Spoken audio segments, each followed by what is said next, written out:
for a development agreement and not a rezoning. The property is already properly zoned to accommodate the proposed use. The developer is requesting to construct a 127-unit single-family and 164-unit townhome development, which is a permitted use in the mixed-use 2 zoning. As the subject property is approximately 65 acres, this does not even come close to what the maximum density would allow.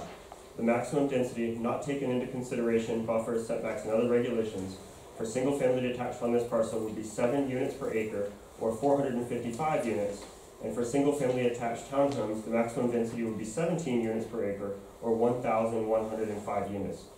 The developer is proposing to build not even to a third of the allowable density. Furthermore, the developer could also construct multifamily units on this parcel if they chose to do so, at a rate of 14.5 units per acre, for a total of 942 units. The developers have been very gracious in working with the technical review team to incorporate their comments. At staff's request, they have included a 10-foot greenway easement along Fleming Road, as recommended by the town's bicycle and pedestrian plan, as well as another 10-foot greenway easement along the stream buffer interior to the property. The developers will also be required to complete a traffic impact analysis and obtain driveway permits from NCDOT. While the traffic impact analysis for this subdivision has not yet been completed, there was one which was done for Legacy East, the portion that's in Franklin County's jurisdiction. Per that traffic impact analysis, the developers will be required to install both left and turn lanes at the site on drive on Fleming Road, which is near one of the entrances for this project.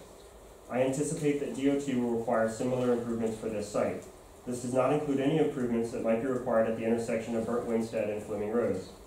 The preliminary plan that is included in your packet meets all the standards of the MU2 district that are required of preliminary plans.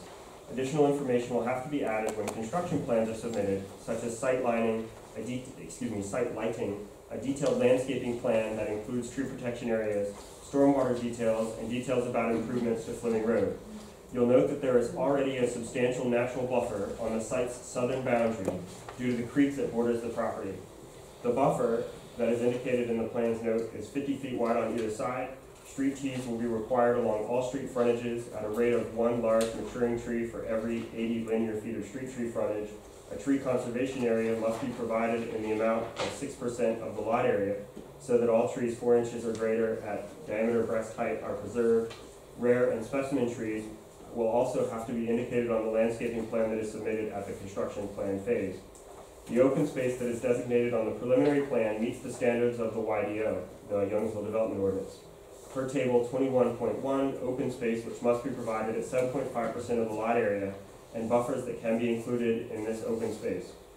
While the text amendments that will be before you next month will add new recreation requirements to the Youngsville Development Ordinance, we cannot retroactively apply those requirements to proposals that have already been submitted.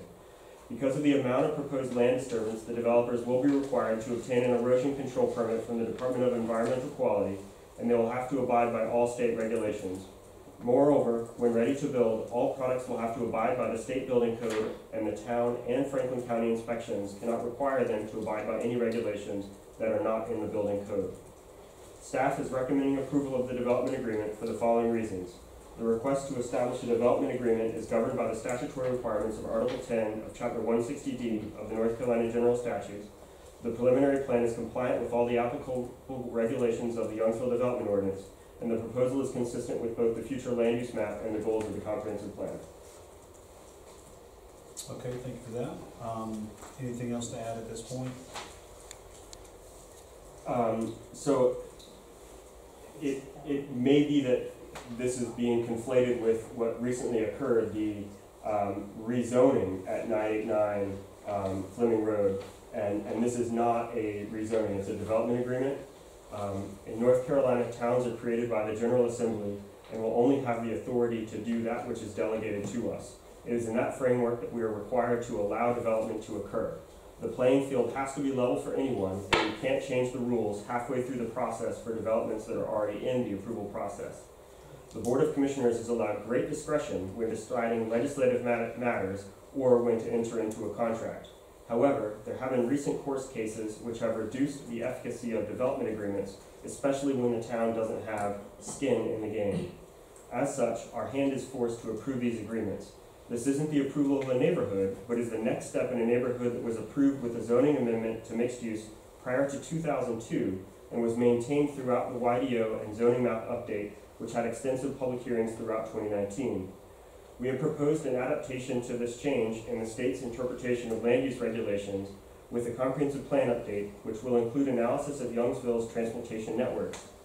With that document to guide us, we will tighten up our subdivision regulations to permit developers to develop, but in alignment with what the Board of Commissioners, current and future residents of the Youngsville community want to see. Transportation and land use planning continues to be our #1 priority, so expect public outreach and please provide your feedback when we ask for it. Many homeowners do not participate nor show up at meetings until it is the development of the parcel next to theirs. We encourage you to pass your ideas on to the planner, Aaron Klinger, or members of the commission, and come to our public input and planning sessions for our comprehensive plan. We want to keep Youngsville as awesome as it is, and can only do so if we all participate in the planning process. I assure you, developers will show up for these meetings, and your voices may be helpful as balance. All right, thank you for that. So having said that, and having heard that, I will go ahead and open up to comments from the public.